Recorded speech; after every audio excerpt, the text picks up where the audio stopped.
Bom dia, quarto ano. Vamos lá, né?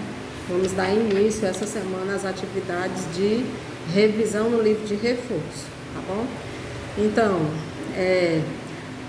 ainda hoje agora a gente vai finalizar o livro de português e depois a gente inicia com o livro de reforço, tá bom? Então, tire seu livro de português, abra na página 138. Vamos lá. Sujeito e predicado, né? Então, leia a frase abaixo. Túlio e Cassandra casarão no início do próximo ano. Numa frase, normalmente falamos de algo ou alguém. Aquilo ou a quem nos referimos em uma frase é chamado de sujeito. O que falamos sobre o sujeito é chamado de predicado. Então, para descobrirmos o sujeito da oração, fazemos a seguinte pergunta: o que ou quem? Antes do verbo, veja, Elis ganhará livros novos e está muito feliz por isso. Quem ganhará livros novos e quem está muito feliz? Elis. Portanto, o substantivo próprio, Elis, é o sujeito, né, da oração. E tudo que restar é o predicado. É interessante estar atento para o fato de que o sujeito pode aparecer no início, no meio ou no final da oração.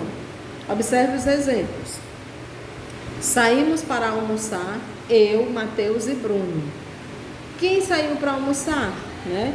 Então, o sujeito está no final da frase. Eu, Mateus e Bruno. É o sujeito. Apressadamente, minha irmã me visitou, né? Quem me visitou apressadamente? Minha irmã. Então, minha irmã é quem? O sujeito. Então, o sujeito aqui está no meio da frase, ok? E a última, estão cada vez mais poluídos os rios, né? Então, o sujeito aqui, os rios, está no final da frase, ok? Primeira questão. Escreva o sujeito das orações abaixo. Os estudantes foram aprovados na seleção. Quem é o sujeito? Quem foi aprovado na seleção? Os estudantes.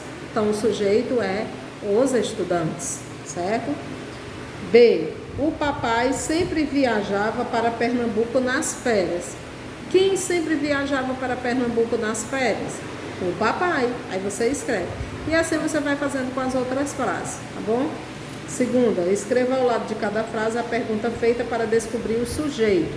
Observe o exemplo. Este menino é muito educado. A pergunta é: quem é muito educado? Este menino. Então, foi colocado aí, né, a pergunta. Na letra A, nós gostamos de brincar de carnaval. Quem gosta de brincar de carnaval? Aí você coloca o quem dentro do quadrinho. B, aos domingos os shoppings ficam lotados por causa das famílias, né? Então, qual é a pergunta que a gente faz? O que fica lotado aos domingos para as famílias? Aí os shoppings, né? Então você coloca no quadrinho o que. E assim você vai fazendo com as outras. Terceira, escreva um predicado para cada sujeito. Então você vai completar a frase. João está muito feliz, né? Pode ser. Aí você vai completando as outras frases. Quarta questão, sublinhe o predicado das frases. Então você vai sublinhar só o predicado. Letra A, os pássaros vão ao alto. Quem voa alto? Os pássaros. Então, quem é o sujeito? Voam alto. O coelho é um dos símbolos da Páscoa. Quem é o predicado? É um dos símbolos da Páscoa. E assim você vai sublinhando o restante dos predicados. Quinta, observe o modelo e complete. Tiago anda de bicicleta. Quem anda de bicicleta? Tiago. O que faz Tiago? Anda de bicicleta. Do mesmo jeito você vai fazer aqui. Letra A. Tio Beto lançou um cavalo. Quem lançou um cavalo? Aí você escreve Tio Beto. O que fez Tio Beto? Lançou um cavalo. Aí você vai escrevendo aí, certo? Sexta questão. Em qual dos exemplos abaixo o sujeito não aparece no início da frase? Aí você vai olhar e vai marcar a opção correta. Sétimo. Você vai escrever o sujeito e o predicado de cada frase. Letra A. O macaco morreu. Então, quem é o sujeito? O macaco. E quem é o predicado? morreu. E assim você vai fazendo com as outras frases, tá bom?